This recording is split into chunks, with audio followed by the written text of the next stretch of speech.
Salam Indonesia. Anda menyaksikan berita terkini bersama saya Pradana Adiputra.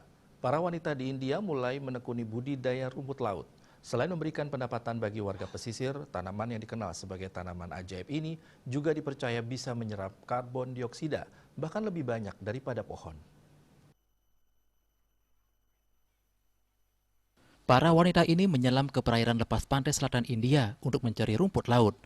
Tanaman ini dianggap sebagai tanaman ajaib karena bisa menyerap lebih banyak karbon dioksida daripada pohon.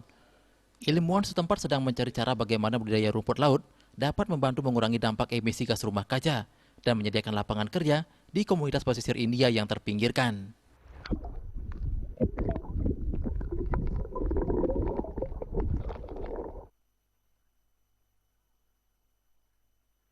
India adalah pencemar karbon terbesar ketiga di dunia dan belum menetapkan tenggat waktu emisinya untuk mencapai nol.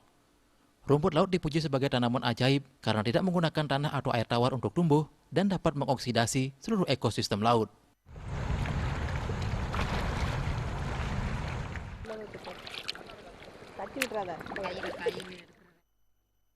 Pemirsa, untuk mencegah penyebaran COVID-19, ingat pesan Ibu, selalu terapkan 3M, wajib memakai masker, wajib mencuci tangan, dan wajib menjaga jarak, serta wajib menghindari kerumunan.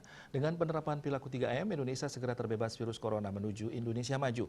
Update terus informasi Anda dengan subscribe dan like YouTube channel Bali TV @newsbalitv. Tetaplah bersama Bali TV. Salam Indonesia.